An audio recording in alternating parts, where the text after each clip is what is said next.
Thank you, Steffi. Good morning. Today is the last day of DLD, but really in keeping with this year's theme, it's only the beginning of the lives we're all going to live having learned what we learned this week. With that in mind, I thought I would wrap up the first 2 days of DLD and begin the third by reviewing some of the most fascinating things I've learned so far. Things I've learned from panels and keynotes, but also from conversations in the halls, out to dinner over drinks, and in conversation with all of you. From Ben Horowitz, the renowned venture capitalist, I learned that the biggest challenge for entrepreneurs is to keep your own mind from attacking you. Entrepreneurs must focus on solving their actual problems rather than the ones they create in their minds. I learned that the best way for an entrepreneur to succeed is to go all in, to commit their livelihoods to their companies, so when their work gets awful and when you want to quit, you have no choice but to keep going. I learned that, by definition, innovative ideas look like bad ideas, and that if they didn't, everyone would have them. I learned that big companies are supremely effective at getting rid of these kinds of bad ideas. I learned that being an entrepreneur is more of a test of courage than intelligence. I learned that technologies are neither good nor bad, they just are. It's up to us to figure out how to use them to benefit society. Technology has helped us survive as a species many times, and we'll need it many times again in the future.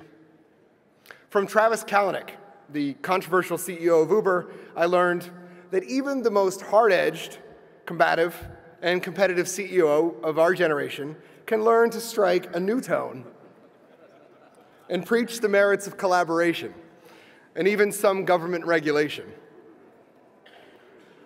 I learned that as long as Uber employs tens of thousands of drivers around the globe, it will be held accountable by the press for the behavior of every single one of its drivers. And I wonder if that's fair. I learned that a tool created to summon limos for Travis and 100 of his friends has, in just a few years, not only taken over the global taxi and limousine industry, it has massively expanded it. I learned that when Uber entered San Francisco in 2010, the entire taxi and limousine market in the city generated $120 million per year. Today, Uber alone generates $500 million a year in San Francisco.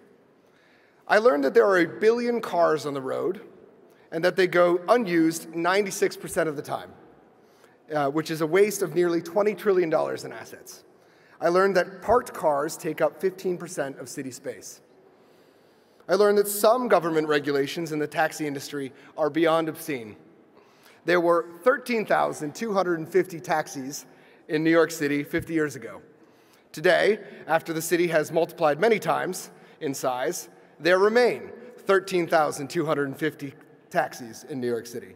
This is because of regulations that protect businesses, not consumers. I learned that that a limo summoned to pick you up in Paris must wait 15 minutes on the curb before you can get in. I learned that in South Korea, chauffeured service is legal so long as you are not Korean. I learned that some government regulations make sense. Taxi drivers must have background checks. So motor vehicle checks and insurance checks are also necessary. I learned that surge pricing in the aftermath of a natural disaster, a policy Uber once stoutly defended, has been changed. I learned that Travis Kalanick has changed, matured beyond small squabbles, a sign of greater ambitions in 2015 and beyond. At dinner on Sunday night, I learned that the engineer in charge of making Google Glass useful for surgeons and other professionals has quit the company, but only to go work for a startup where he believes he can make wearable computers a reality for all workers much sooner. Also on Sunday night, I learned from Bill Gross, the founder of 125 Companies, the inventor of search advertising, that the real key to startup success is not necessarily the idea or execution, but often timing and dumb luck.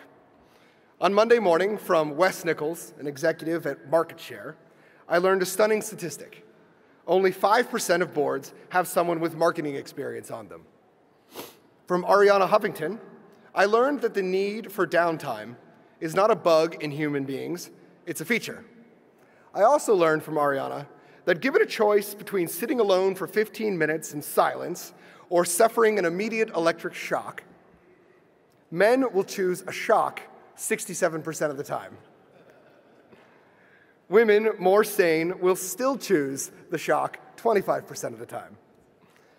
I learned that Jared Kushner, one of the most successful young startup investors in New York, practices meditation, and that often he will turn his phone off for an entire day. I learned that Jared's health insurance company, Oscar, is named after his great-grandfather. I learned that in its first year, Oscar did $100 million in revenues, all while doing such unorthodox things as giving away free medicine, paying its customers to get flu shots, paying its customers to go to the doctor, and paying customers to wear fitness trackers and walk every day. I learned that Jared hopes incumbent health insurance companies will steal all of his ideas, but that he is not worried about those companies catching up with Oscar's 50 engineers. I learned that the US healthcare industry spends $5 billion a year on paperwork. On Monday afternoon, I learned that Stuart Butterfield's billion-dollar workplace messaging company, Slack, grew from 0 daily users to 16,000 daily users in its first 6 months. And then, in the next 6 months, it grew to 128,000 daily users. When asked about how this happened, Butterfield said, "I get in trouble with PR when I say this, but I have no fucking idea." Later, Butterfield said that maybe it's because, unlike his first company, he's able to explain what Slack is in one sentence. I learned from Butterfield that being successful and having money in the bank won't keep you from staring at your phone first thing in the morning and getting worked up. I learned about all sorts of wild and innovations and technological breakthroughs. I learned that Twitter is working with the city of Jakarta to help prevent deaths by electrocution during the city's annual monsoons. I learned that Amazon can tell a woman is pregnant weeks or months before her doctor. I learned that for the Russian search engine Yandex, one clear signal for the sorts of search results you are looking for is not just what you type into the search bar, but how fast you type it. I learned that there is, in Brooklyn, a startup growing leather and beef without the help of cows. I learned that Reid Hoffman, the billionaire creator of LinkedIn and brilliant venture capitalist, calls himself a mystic atheist, that he believes our current theory of physics is a too limited explanation for the world, but that he does not ascribe to any particular religion. From Hoffman, I learned that if artificial intelligence hits a curve where it is self-improving exponentially, it is time for the human race to worry. Finally, from Hoffman, I learned that the meaning of life has a spiritual component, a component to do with wisdom, friendship, and connecting in a real and present environment. I learned that Hoffman is an optimist that the online world can facilitate more such offline connections.